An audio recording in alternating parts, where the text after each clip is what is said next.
Clip number 173۔ اس clip میں آپ قرآن پاک کی سورہ نساء کی آیت نمبر 19 سے 21 تک کی تلاوت، ترجمہ اور تفسیر قرآن صراط الجنان سنیں گے۔ بسم اللہ الرحمن الرحیم۔ ترجمہ، اللہ کے نام سے شروع جو نہایت مہربان رحمت والا ہے۔ یا ایہا الذین آمنوا لا یحل لکم ان ترثوا النساء کرہا ولا تعضلوهن لتذهبوا ببعض ما آتيتموهن إلا أن يأتين بفاحشة مبينة وعاشروهن بالمعروف فَإِن كَرِهْتُمُوهُنَّ فَعَسَىٰ أَن تَكْرَهُوا شَيْئًا وَيَجْعَلَ اللَّهُ فِيهِ خَيْرًا كَثِيرًا۔ ترجمہ، اے ایمان والو، تمہارے لیے حلال نہیں کہ تم زبردستی عورتوں کے وارث بن جاؤ، اور عورتوں کو اس نیت سے روکو نہیں جو مہر تم نے انہیں دیا تھا ان میں سے کچھ لے لو، سوائے اس صورت کے کہ وہ کھلی بے حیائی کا ارتکاب کریں، اور ان کے ساتھ اچھے طریقے سے گزر بسر کرو۔ پھر اگر تمہیں وہ ناپسند ہو تو ہو سکتا ہے کہ کوئی چیز تمہیں ناپسند ہو اور اللہ اس میں بہت بھلائی رکھ دے۔ لا یحل لکم ان ترثوا النساء کرہا، تمہارے لیے حلال نہیں کہ تم زبردستی عورتوں کے وارث بن جاؤ۔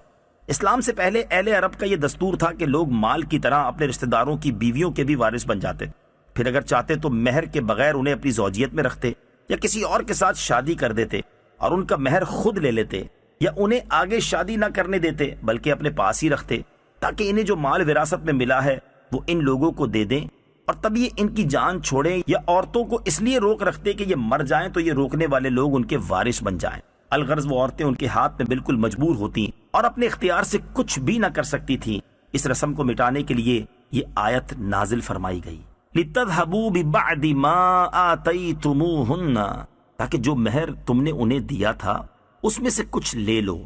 حضرت عبداللہ ابن عباس رضی اللہ تعالیٰ عنہما نے فرمایا کہ یہ آیت اس شخص کے متعلق ہے جو اپنی بیوی سے نفرت رکھتا ہو اور اس کے ساتھ بدسلوکی اس لیے کرتا ہو کہ وہ پریشان ہو کر مہر واپس کر دے یا مہر معاف کر دے۔ اس سے اللہ تعالیٰ نے منع فرما دیا۔ ایک قول یہ ہے کہ لوگ عورت کو طلاق دیتے پھر رجوع کر لیتے، پھر طلاق دیتے، اس طرح عورت کو معلق یعنی لٹکا ہوا رکھتے تھے، وہ نہ ان کے پاس آرام پا سکتی نہ دوسری جگہ شادی کر کے گھر بسا سکتی۔ اس کو منع فرمایا گیا۔ بیویوں پر ظلم و ستم کرنے والے غور کریں۔ یہاں جو حالات زمانہ جاہلیت کے بیان کیے جا رہے ہیں ان پر غور کریں کہ کیا انہی حالات پر اس وقت ہمارا معاشرہ نہیں چل رہا؟ بیویوں کو تنگ کرنا، جبری طور پر مہر معاف کروانا، ان کے حقوق ادا نہ کرنا، ذہنی اذیتیں دینا، کبھی عورت کو اس کے ماں باپ کے گھر بٹھا دینا اور کبھی اپنے گھر میں رکھ کر بات چیت بند کر دینا، دوسروں کے سامنے ڈانٹ ڈپٹ کرنا، لتاڑنا، جھاڑنا وغیرہ۔ عورت بیچاری شوہر کے پیچھے پیچھے پھر رہی ہوتی ہے اور شوہر صاحب فرعون بنے آگے آگے جا رہے ہوتے ہیں۔ عورت کے گھر والوں سے صراحتاً بیوی کے ذریعے نت نئے مطالبے کیے جاتے ہیں، کبھی کچھ دلانے اور کبھی کچھ دلانے کا۔ الغرض ظلم و ستم کی وہ کون سی صورت ہے جو ہمارے گھروں میں نہیں پائی جا رہی؟ اللہ عز و جل کرے کہ قرآن کی آیتیں ان لوگوں کو سمجھ آ جائیں اور وہ اپنی اس بری روش سے باز آ جائیں۔ نیز ان آیات کی روشنی میں وہ لوگ بھی کچھ غور کریں جو اسلام سے شرمندہ سے رہتے ہیں اور ڈھکے چھپے الفاظ میں کہتے ہیں کہ اسلام میں عورتوں پر بہت سختیاں ہیں۔ وہ دیکھیں کہ اسلام میں عورتوں پر سختیاں کی گئی ہیں یا انہیں سختیوں سے نجات دلائی گئی ہے۔ فَعَسَىٰ أَن تَكْرَهُوا شَيْئًا، تو ہو سکتا ہے کوئی چیز تمہیں ناپسند ہو۔ گھروں کو امن کا گہوارہ بنانے کے لیے ایک بہت عمدہ نفسیاتی طریقہ بیان کیا جا رہا ہے۔ بیوی کے حوالے سے فرمایا گیا کہ اگر بد خلقی یا صورت اچھی نہ ہونے کی وجہ سے عورت تمہیں پسند نہ ہو تو صبر کرو، اور بیوی کو طلاق دینے میں جلدی نہ کرو، کیونکہ ممکن ہے کہ اللہ تعالیٰ اسی بیوی سے تمہیں ایسی اولاد دے جو نیک اور فرما بردار ہو، بڑھاپے کی بے کسی میں تمہارا سہارا بنے۔ وَإِنْ أَرَدْتُمُ اسْتِبْدَالَ زَوْجٍ مَّكَانَ زَوْجٍ وَآتَيْتُمْ إِحْدَاهُنَّ قِنطَارًا فَلَا تَأْخُذُوا مِنْهُ شَيْئًا أَتَأْخُذُونَهُ بُهْتَانًا وَإِثْمًا مُّبِينًا۔ ترجمہ، اور اگر تم ایک بیوی کے بدلے دوسری بیوی بدلنا چاہو اور تم اسے ڈھیروں مال دے چکے ہو تو اس میں سے کچھ واپس نہ لو، کیا تم کوئی جھوٹ باندھ کر اور کھلے گناہ کے مرتکب ہو کر وہ لوگے؟ وَآتَيْتُمْ إِحْدَاهُنَّ قِنْطَارًا، اور تم اسے ڈھیروں مال دے چکے ہو۔ چونکہ عورتوں کے حقوق کا بیان چل رہا ہے، یہاں مزید ان کے حقوق بیان فرمائے گئے ہیں۔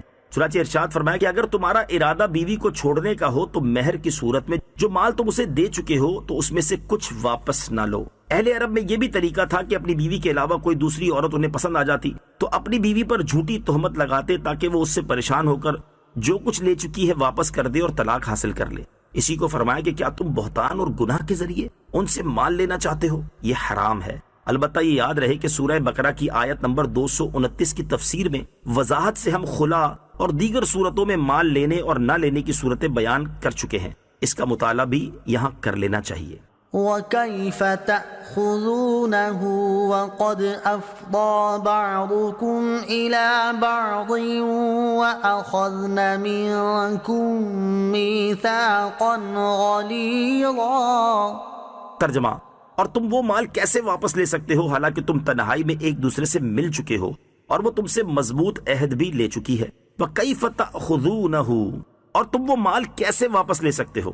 مہر کی واپسی کا بیان کرتے ہوئے مزید فرمایا کہ تم وہ مال عورتوں سے کیسے واپس لے سکتے ہو حالانکہ تم تنہائی میں ایک دوسرے سے مل چکے ہو اور وہ تم سے مضبوط عہد بھی لے چکی ہے۔ وہ عہد اللہ تعالیٰ کا یہ ارشاد ہے، فَإِمْسَاكُمْ بِمَعْرُوفٍ أَوْ تَسْرِيحٌ بِإِحْسَانٍ۔ ترجمہ: کہ اچھے طریقے سے انہیں رکھو گے اور اگر چھوڑو گے تو اچھے طریقے سے چھوڑو گے۔